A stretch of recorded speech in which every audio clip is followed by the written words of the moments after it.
So our guest presenter tonight is Mrs. Amanda Nurcombe-Thorne.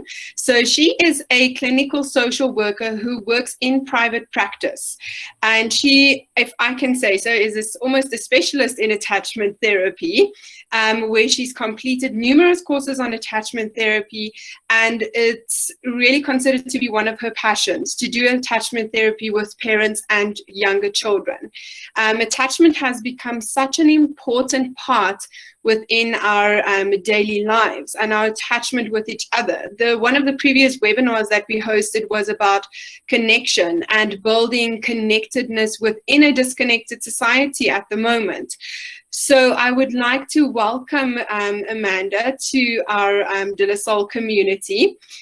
So I will start to present, but if those of you who are in a position to put on your cameras, it would be lovely to present to a few smiling faces. But if you can't, then we completely understand. But our cameras will remain on, and we will give some time for questions at the end of the session. So I'm going to start sharing the presentation. And Amanda, welcome. Maybe you can start just to tell us a little bit about yourself. Hi, thanks, Keisha. Yeah, thank you so much. It's so nice to be here with everybody and just to talk about attachments.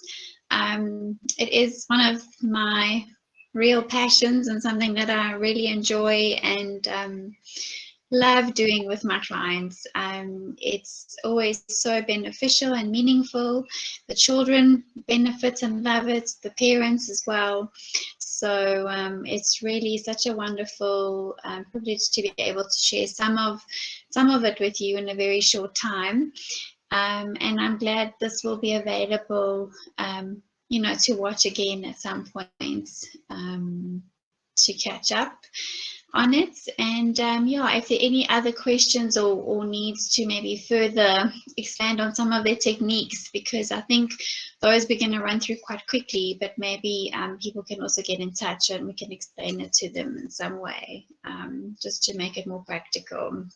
So it is a very practical presentation because attachment therapy is very practical and very hands-on. So we have to get down to the child's level and we have to use a lot of games and techniques and tools, and it is very hands-on. Okay. Yeah, so I'm ready when you are. Okay, so basically, what is attachment? It's the development of the bond, the emotional connection between a child and their caregiver. And what it provides are three very important things. A safe haven in distress. Our children come into the world distressed and we provide the safe haven. We're ready for them. A secure base from which they can explore as they navigate this new world that they're entering. And then what it also is it affects their social and emotional developments. And this is going to gear them for adulthood in order to be able to cope with the world and the challenges that they face. And basically, the good news is that we want to help develop a really positive inner working model and how they view themselves and how they view their world. And this is based on the memories and the experiences that they have with the interactions with their main attachment figure. So pathways are formed by these interactions, and these then become their internal model and how they view themselves on the world. The positive thing is it can be changed, and it can be positively changed by positive interactions. So that's what we want to do. So we look at secure attachments versus insecure or disorganized attachments. And these start in the womb. They really start while the baby's in the womb.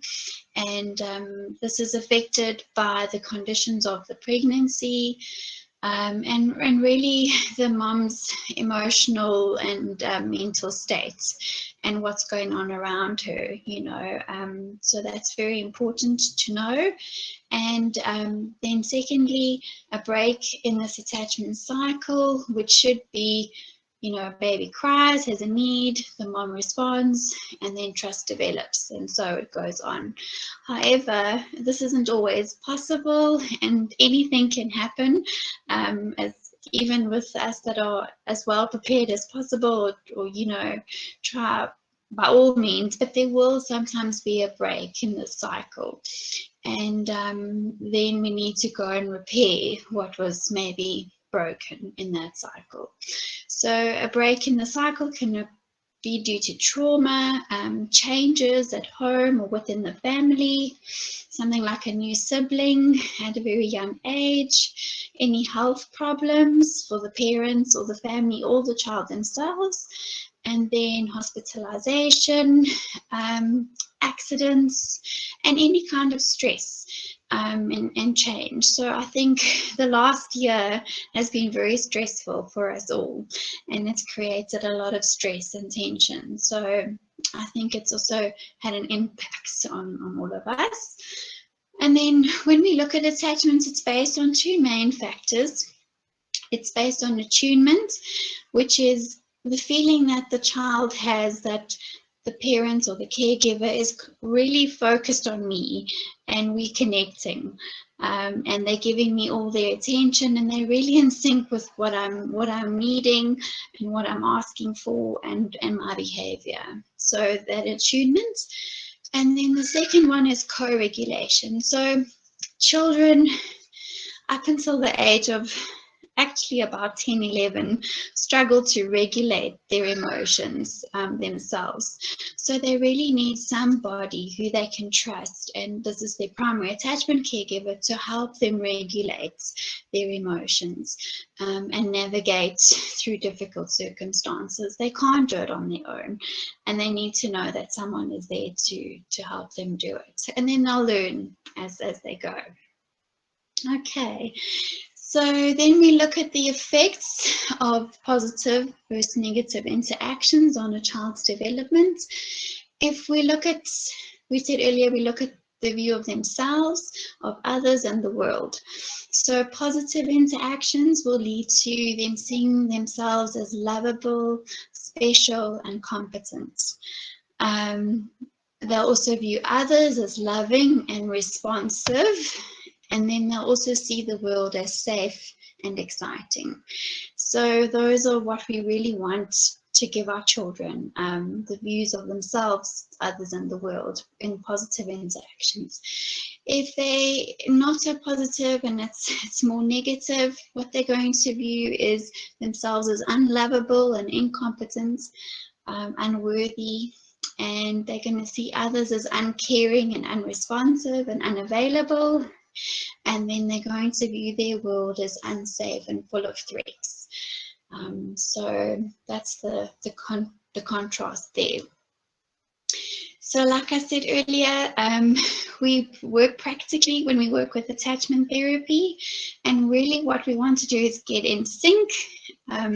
Sync spelled S-E-N-C here, because it stands for structure, engagement, nurture, and challenge. And those are the four main areas that we work on, and they really are practical and easy to do, and they show a lot of growth. So we can start with those, and we do this through play, because this is the language of children, and we need to, I think oftentimes we all guilty of being too verbal and vocal. We need to be more playful and practical and be on their level and use play. So play builds resilience for children. It helps them navigate their, and express their emotions and what they're going through.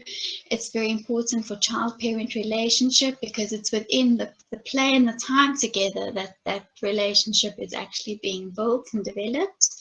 It's the vehicle for connection. So through play, any kind of play, you're connecting with your child, you're on their level, you're giving them your full attention, and they're feeling that connection.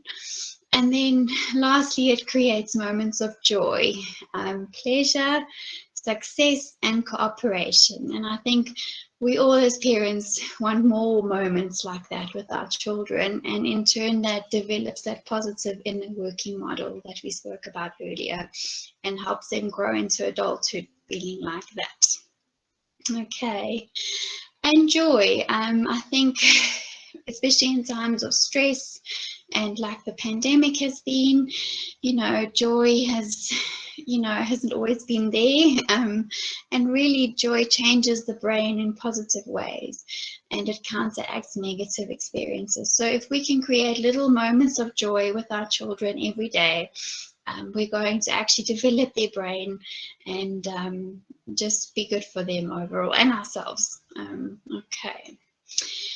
So if we look at structure, which is the first form of attachment therapy, basically structure provides predictability, organization, and auto-regulation.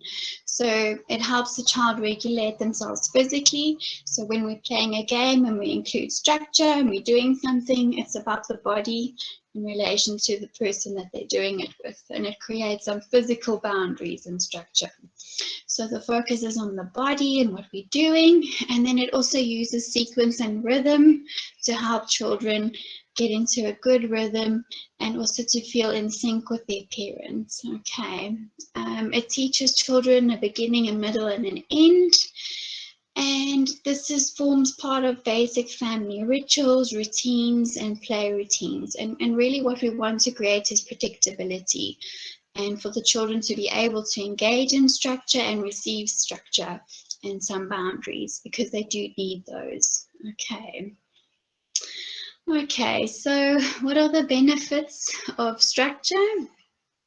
Structure helps a child who is maybe overactive, undirected, and overstimulated, and the need for control.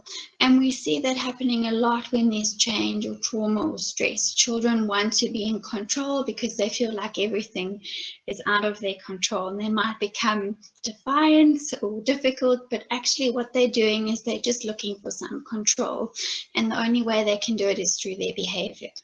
So, and we want to help a parent maybe with structure who struggles to set limits, who's maybe disorganized, who struggles to be a confident leader, and who maybe relies too much on the verbal or the cognitive rather than the doing and the showing.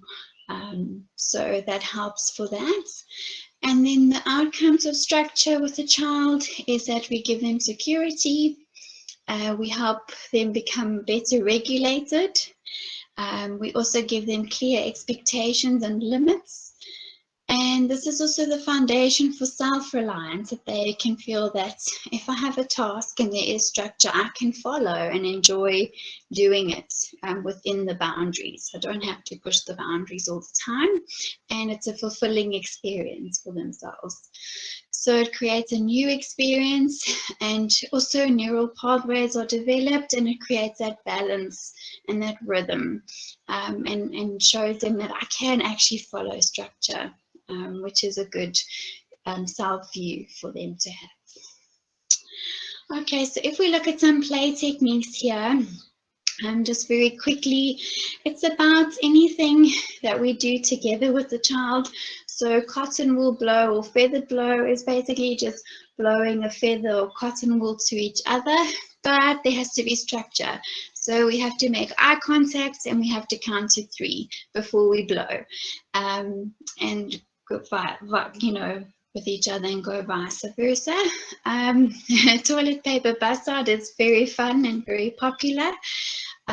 We take the child's hands and we wrap toilet paper around their hands and maybe their wrists, and then we let them choose a magic word or a special word like their favorite color, And only when we say that word are they allowed to break out and try and get out of the toilet paper. So it's a lot of fun, it's very empowering, but they have to wait and follow the structure to enjoy the game. And then any mirroring or copy games, any hand clapping games, copying faces, copying actions, Simon Says, things like that. Those also provide structure, and if the child also has a turn to be the leader and you follow, it also helps them as well. So yeah, there's a few there to look at. Okay, so that's structure, and then our next one is engagement. Engagement is about really connecting with our child in the attachment therapy. It's about how we sit with them, our eye contact, the tone of our voice to show them that we're really engaging with them and giving them our full attention. And what this does for the child is the child feels the adult is completely attuned to his or her real needs and their state, so their mood. The adult responds in a way that helps to regulate the child by integrating both their emotional and physical state. So we want to integrate those. And the child feels that the parent is focused on them exclusively, sensitively, and soothingly in a gentle way. And very importantly, the child feels that the parent actually delights in them and is just loving being in the moment with them. Okay. So what are the benefits here? This helps a child, especially who is withdrawn, and children who are avoidant of contact and maybe too rigid. And we see this happening in trauma and stressful situations. Children withdraw, they're not themselves, they don't come to you as often, or they're not as bubbly, or, or they may be too rigid and they don't want to have fun or relax because they're quite stressed. So very important for that. And then also this will help a parent who struggles to engage with the child, because you need to focus 100% on them. So these games will help you to do that. And it will maybe also help parents who struggle to enjoy playing. We all have different ways, and some of us are inner child and our playfulness isn't as strong as others, and that's okay. We're all different. So this will really help a parent to connect with their inner child and learn how to engage with their child, and they'll enjoy it at the end of the day. It won't be frustrating for them because there is some structure as well. Okay, so what are the outcomes of engagement? It helps to develop the child's system of social engagement. So it's a role play. If I can do this with my primary attachment figure, I can do it in the greater social world and with my friends. It also develops empathy, because when we're doing the games, we maybe might make mistakes or have to wait or be patient. So it develops that. It's about co-regulation. So once again, children can't regulate by themselves, but we're doing it in that relationship. Feeling of attunement, that I'm really connected to my child or my caregiver. They really understand me. And it's about the now moments, which create the joy. So very good, and positive memories as well, that it was a positive interaction that stays with the child. Okay, so if we look at some techniques quickly to make it more practical, we look at special greetings. So we do special handshakes, or I think with COVID we've had a few fun ones, but it's actually quite nice if every parent can have their own little greeting with the child, and make it special. So any other matching games, because then mom or dad and I are being the same, we're doing the same thing.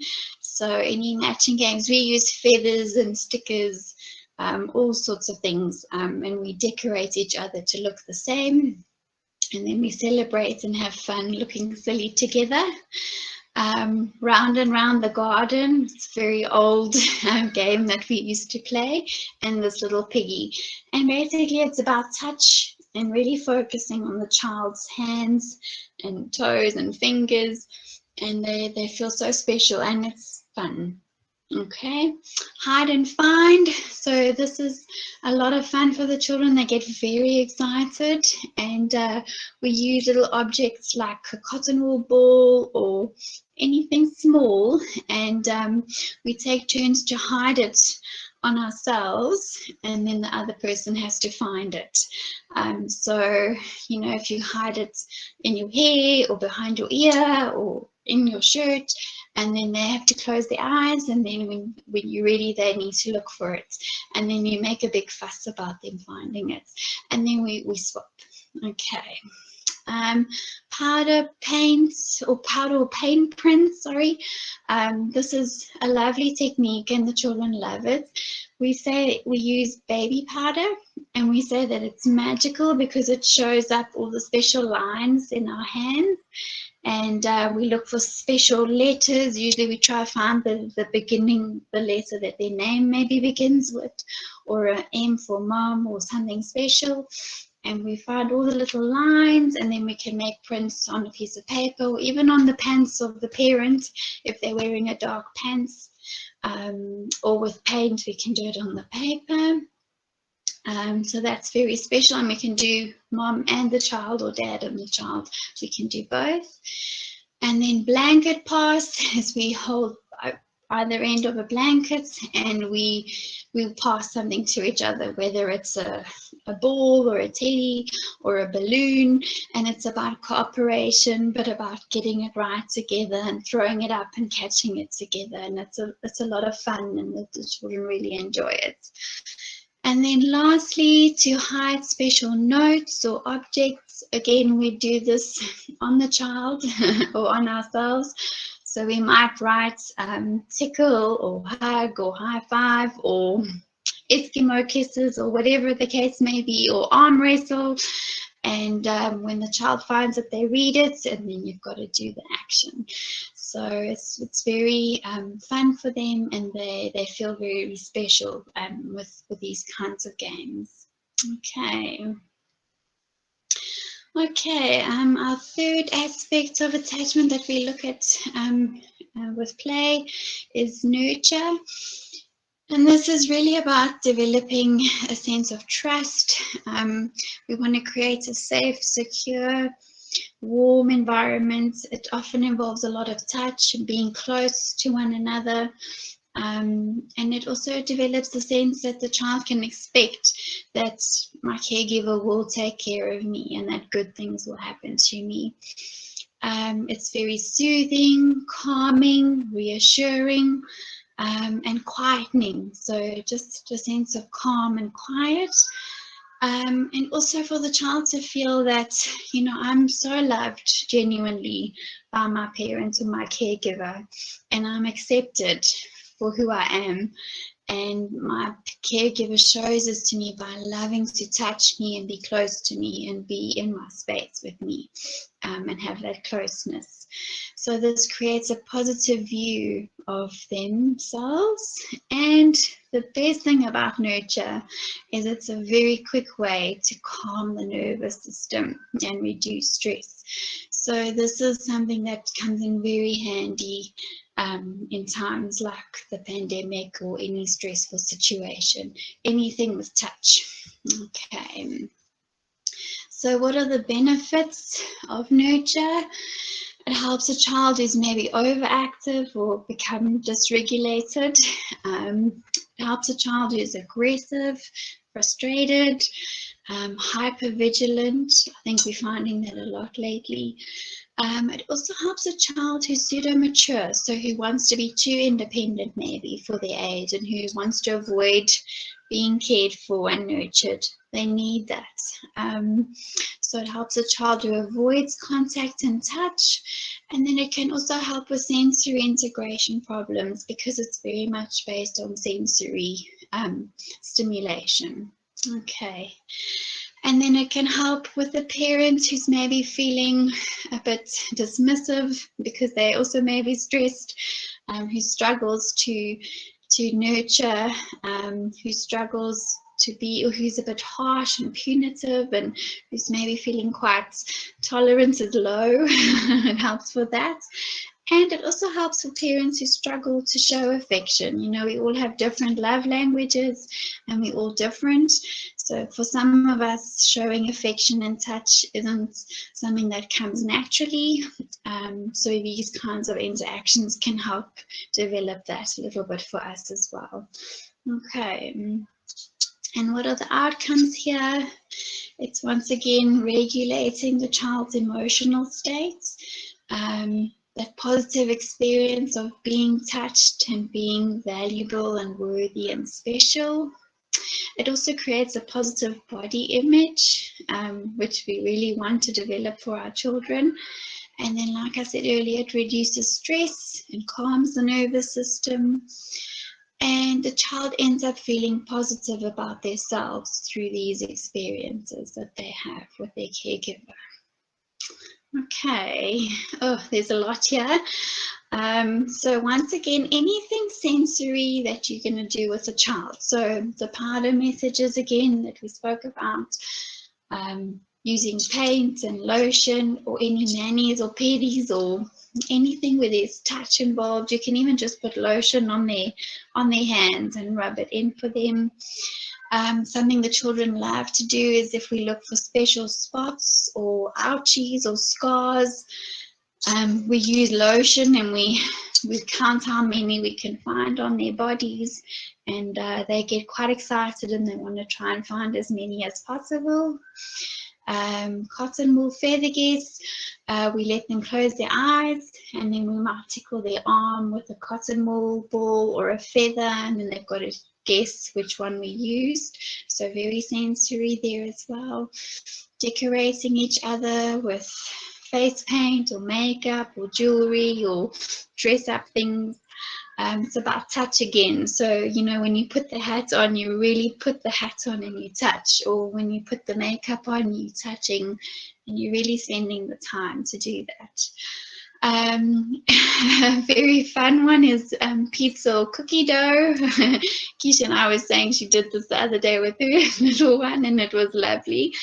You let the child lie down and they are the dough for the pizza or the cookie, and you roll them and you flatten them and then you shape them into whatever they are going to be, and then you put the toppings on them, and then you bake them, and then at the end you eat them up. So you tickle them and gobble them up, and they just squeal with delight when we do this. Feeding, so we use a lot of little mini marshmallows or sweeties or pretzels, and we feed each other in the sessions, and we make it fun. So we might make the sound of an animal or a car or whatever, or we might have a challenge to throw it in the mouth of the child or the parent. So anything age appropriate there. It's about connecting. It's not about what you're feeding or what you're doing. It's just about that connection. Messages on back, so that could be drawing shapes and letting the child guess what you've drawn, or doing like a weather report and doing rain and wind and clouds, and basically just touch on the back, and then you can swap. And then a very common one that I do all the time in my playroom is blanket swing, where the parents and I hold either end of a blanket and the child's lying in the middle, and then we swing them gently side to side, and we do this while singing to them. So very soothing, very calming, and they absolutely love it. They want to keep going, and they get quite big and heavy, but they still want to keep going. Okay, so those are some nurture. All right, and then the last one is challenge, and this is a fun one as well, and it really empowers the child to feel that they can achieve something. So it gives them the opportunity to just extend themselves a little bit and push through. Obviously this has to be age and developmentally appropriate as well. It allows them to master any tensions, within themselves, and any doubt maybe when it comes to doing something new, and just to push through a little bit, push through their fears or their failures, and just show them that they can do it. It also helps them to keep on trying until they get it right, and this develops some competency for them, develops confidence in themselves and self-belief. And what we really want to achieve here is a sense of independence, that I can do it. Okay, and I can have an impact. So I can say I have a plan and I can do it. So I have good ideas. Okay. All right, so what are the benefits here? This will really help a child who is withdrawn, timid, even a child that's too rigid, because here if they may be too rigid, maybe because they're too scared of failure, so they then don't want to try. A child that's overly cautious, you know, to really help them start to trust that they can do it. A child who gives up too quickly or very easily. And also a child that is maybe too dependent on an adult, so also age dependent here. All right, and then this will help a parent who has perhaps got inappropriate expectations of the child, sometimes too high and sometimes too low. So we need to get that balance, that they should allow their children to try new things, but maybe if they wanting their children to do too much, to work on that as well. Okay, but we don't want competition here from the parent. It must be collaborative, and really what we want is the child to feel empowered afterwards. So what are the outcomes here? It's also involving the senses and the body. So it's very good for the sensory integration again. It's about co-regulation, so doing it with the caregiver. And it also creates optimal arousal levels. So here, this could help a child whose levels are a bit too low, and lift them up a little bit. And also for a child who's maybe too busy, to slow them down to focus on achieving the task or the challenge. It also creates moments of shared joy and celebration and accomplishments. And most of all, it empowers the child, that they have this new experience of, wow, I can do it. I did it. So that's very important. And then a few practical ways of doing this. Newspaper punch. We hold up newspaper for the child and we let them count to 3. We count to 3, and then they need to punch through the newspaper. And they all get super excited when they realize they can actually do it. It makes a cool sound, and it just feels great. We can make it thicker as we go. We can make it a little bit harder. So it's about challenging themselves and breaking through. Some children are very scared, so it takes a lot of convincing to do, but it's very fun. Pillow balance and jump. So this is where we allow the children to stand on various levels of pillows, starting with 1, and then they've got to balance, and we count to 3, and then they jump into our arms, and then we slowly stack it higher and higher to get them used to it. Any crawling races.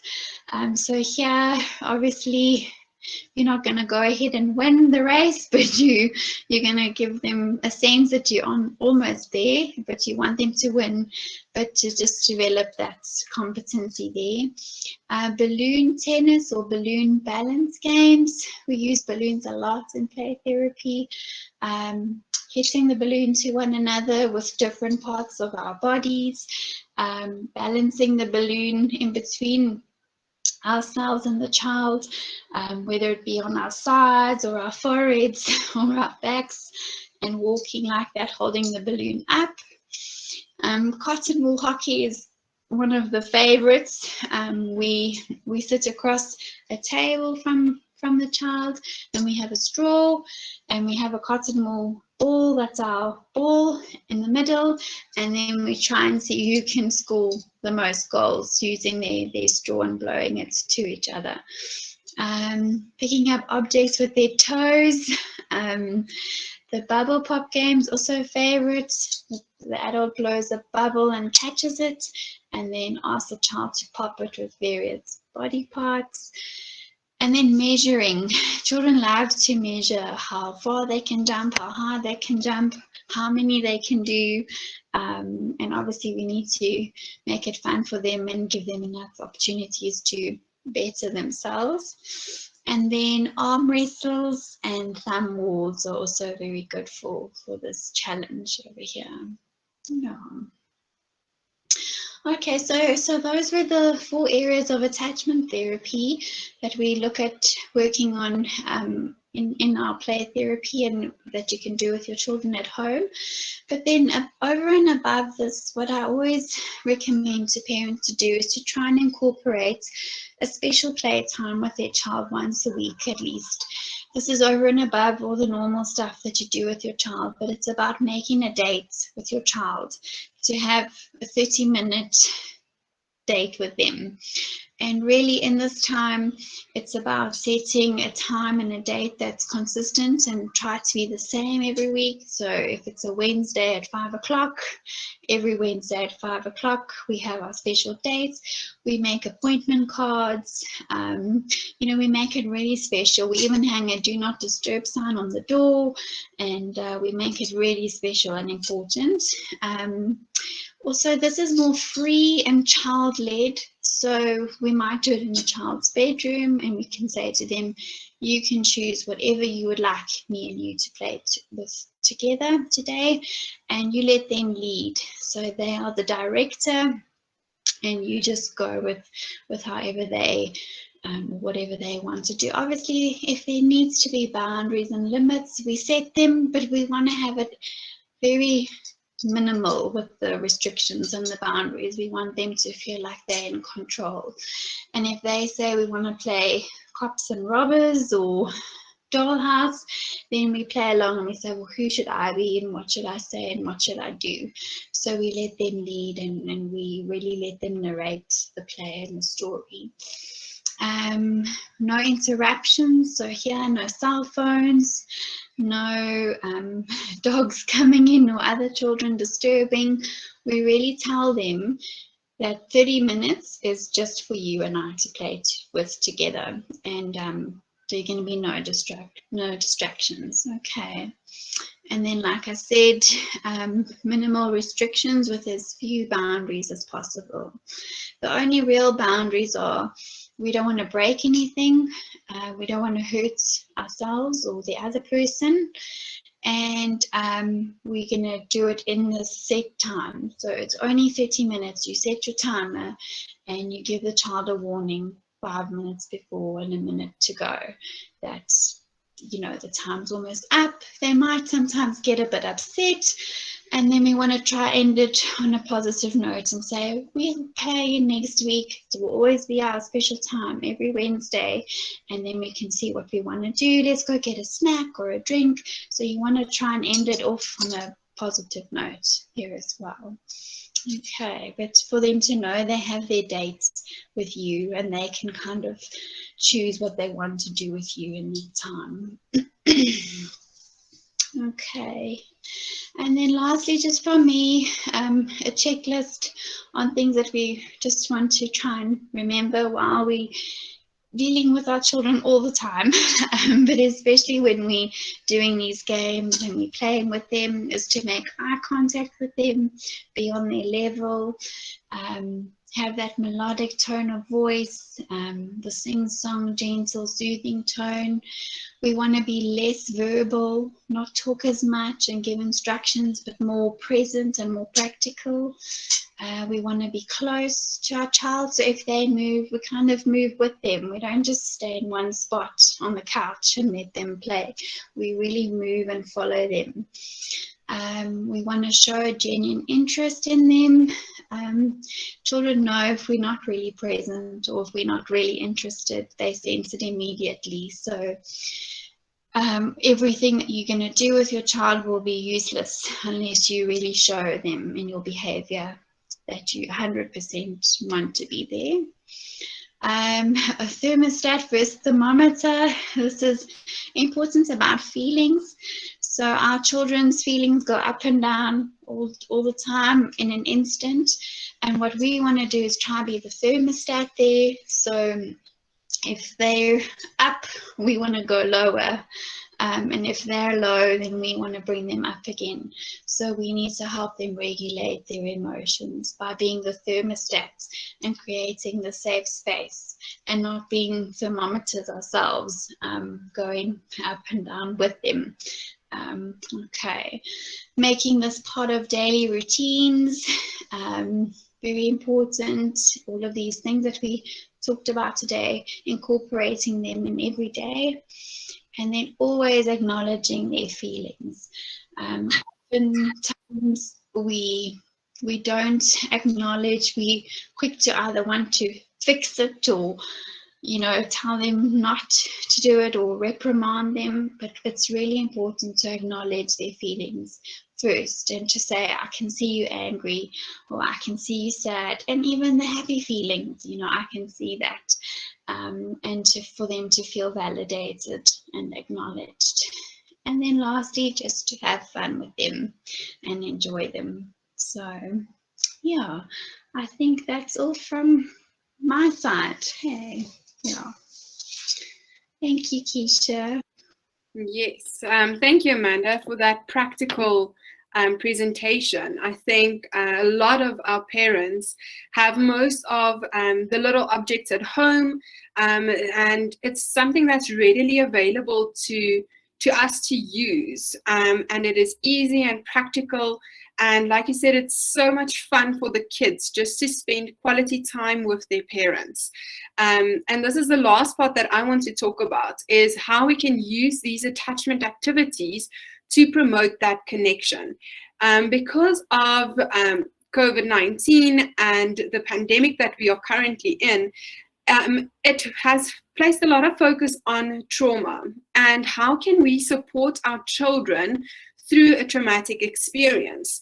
But before we talk about that, we need to talk a little bit about what is a traumatic experience versus what is developmental trauma. So a traumatic experience is that overwhelming experiences that are likely to result in a prolonged experience of helplessness, fear, terror, lack of safety, and isolation. And just by saying the word isolation, I think all of us can relate to the concept of self-isolating. All of this overwhelms our ability to cope. So in children, their presentation looks a lot different. So adults, we tend to get very stressed, we become overwhelmed, we also tend to get anxious, whereas some of our children have shown similar symptoms or outcomes, but some of them also have shown this in the form of anger, where they tend to be a little bit more sad and they tend to be a little bit more aggressive or angry towards their peers at school, their teachers, or their parents. So if we look at developmental trauma is more a prolonged traumatic exposure and maltreatment that occurs in the context of caregiving. So some examples include neglect, abuse, repeated patterns of attachment disruption, or exposure to violence. And I think a lot of us are thinking about, but our traumatic experience of this pandemic is almost feeling like developmental trauma, because it has been a year and a bit since we've gone into lockdown, since we've had these feelings of feeling disconnected.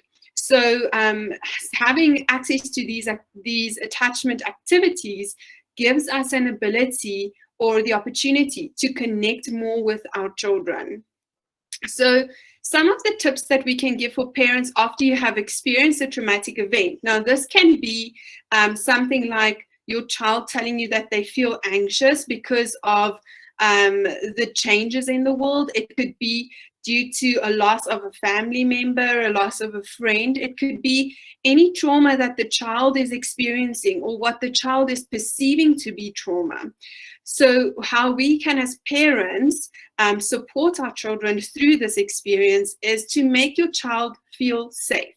This is where the safety and security becomes very important. So engagement, it is very important to be engaged with your child, to act calm, to maintain the structure and the routine. So to even use some of the structure activities that Amanda has mentioned, just to give a little bit of structure and routine to our play that we have with our kids would help them to feel more safe in their attachment with the parent or the caregiver.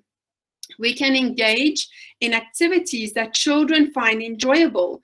Having that 30 minutes of playtime once a week or once every second week, something that the child looks forward to, where they have the ability to choose what they can play. It gives them that ability to look forward to something in the future that is enjoyable. Sharing information. Sharing information is very important to children and to parents and adults, because once we have access to information, the unpredictability and the anxiety starts to minimize, because anxiety often comes from the unpredictability or the unknown, that we're not sure of what is going to happen. So if we equip ourselves with information, then we can become more empowered. Then we also need to pick good times to talk to our children. So some children are morning children, some are not morning children. So if you know that your child is not a morning child, don't talk to your child about something pressing when they wake up. So give them a chance to warm up. Pick a time to talk to your child about something that might be bothering them at a time which would be best for them to process that. Also, prevent and limit exposure to news coverage. Sometimes our children are exposed to news or events that could worsen the trauma sometimes. And as a parent, we need to try and shelter our children, but also not prevent them from having the knowledge, but we need to filter the knowledge that is child appropriate and developmentally appropriate for them. We also need to understand that children cope in different ways. Some children prefer to talk about their feelings or what they are experiencing, whereas other children don't prefer to talk. Some of them prefer to write or to journal, some draw, some play out their experiences. It's about finding a way for your child to cope. Very important, listening to your child. And I think sometimes as parents, we feel very overwhelmed ourselves. And at the end of a long day, we feel tired. And then it's often hard to listen attentively. Then we miss certain information. But listening is key. Then we also need to help our children relax through breathing activities. Breathing activities become very important. And in therapy, we also teach the children how to breathe properly, because if we breathe properly, then our body regulates itself. So one of the techniques from these attachment activities that Amanda has mentioned includes a lot of regulation and co-regulation between the parent and the child. So breathing activities are one of the things that you and your child can practice together. Acknowledging your feelings, very important for your child to feel heard. So when your child gets into the car after a long day, you can immediately see when your child is upset or when your child has had a good day. So just by saying, oh, I can see you look angry or you look upset. Has something happened at school?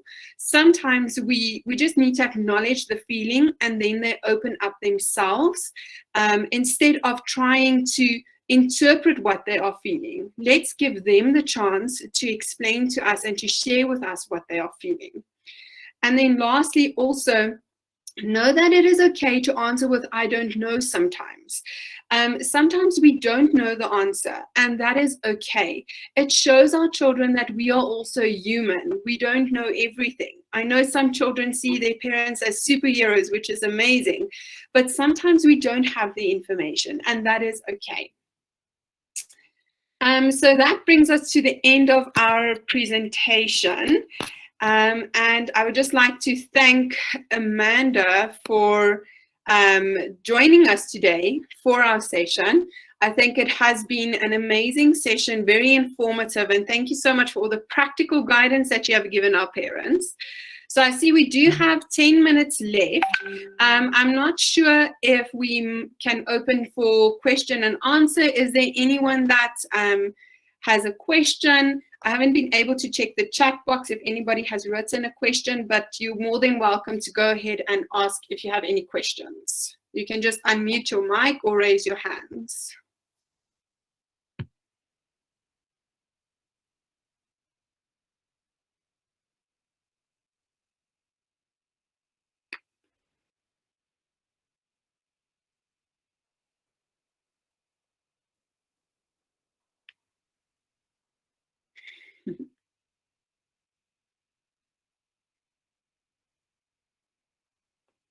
Okay, I don't think we have any questions. I hope that is a good thing, that we have given you all the information that that you would and that you learned from this. So thank you so much, Amanda, for presenting for us today. Very informative.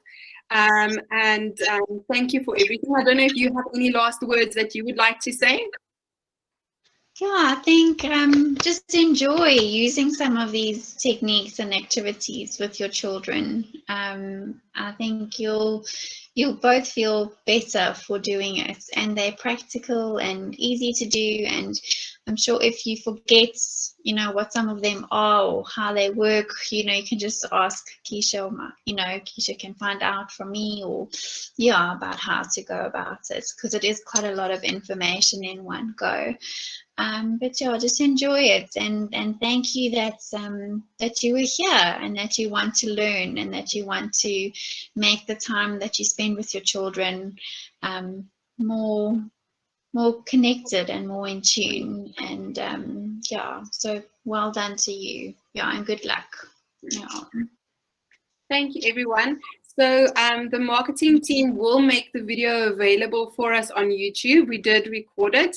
So you can feel free to please share to parents who were not able to join our session today. But it was the last one for the first term, so we will be back in the second term. But we are still available, so if you need any assistance from the wellness team, you are more than welcome to email me or Marlies at the junior school, or you can email Janae, Sister Cheryl, or Charlene at the high school. But thank you so much. I see we do have a question here. How do you help children with changing schools? So that is quite a big thing for children, because it's a change in their environment. And changing schools can be a very big adaptation for a child. And I think once a parent puts in structure and routine, and your home circumstances and your home environment stays constant, then the child has that place of safety where the child can go back to. So even though their scholastic or their school environments are changing, there is another consistent that is there that provides them with some form of protection and stability. So Amanda, I don't know if you have anything to add to that. Yeah, I think just from a practical point of view is to show the child, obviously the school that they're going to, even do it online sometimes, showing them pictures of the school that they're going to. If you can't take them there often enough, maybe they can only go once before they go. So to show it to them, maybe drive past there or to there on the weekend and show them, remind them this is where your school is. Also to make some kind of chart or like a calendar for them to see. So if you know that they're going to be starting in the new term at the new school, you make a chart with the amount of days until that day that they start at the new school. And then every day you can show them, and cross off the days. And then you can maybe have a celebratory day on the day that they go to their new school, and, go for pizza afterwards or a milkshake to make it a fun day, something to look forward to. How would they like to celebrate starting their new school? So I think it's about making them feel excited about it, preparing them for it. Children need concrete visual reminders. You know, they can't think, oh, in 2 weeks' time I'm going to be there. They need something with it. And also the act of crossing off the days gives them a sense of control. And then letting them choose a way to celebrate their first day at their new school is something quite fun to do. Yeah, so the more information you give them in terms of knowing where the school is, pictures of the school, yeah, and when the day is actually going to happen, but in terms of a calendar, and then something fun, or a celebration of their new day. I hope that helps a bit. Yeah. Yes, thank you, Amanda. Anything else from anyone else? We still have a few more minutes, so we will still be available.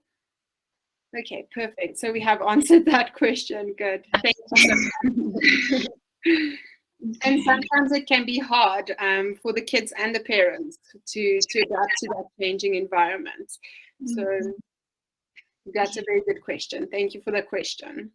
Oh, one more thing that's very helpful, sorry, is if you speak to the child's teacher and let them also help them have a buddy in the school.